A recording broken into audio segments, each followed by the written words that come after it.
चिंतन गुरुदेव दत्त गुरु आमचा तू आम्ही भाग्यवंत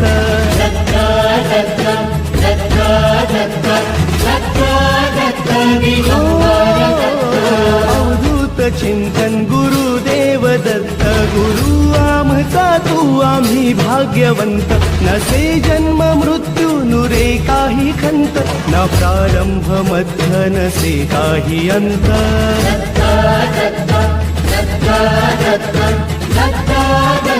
गुरु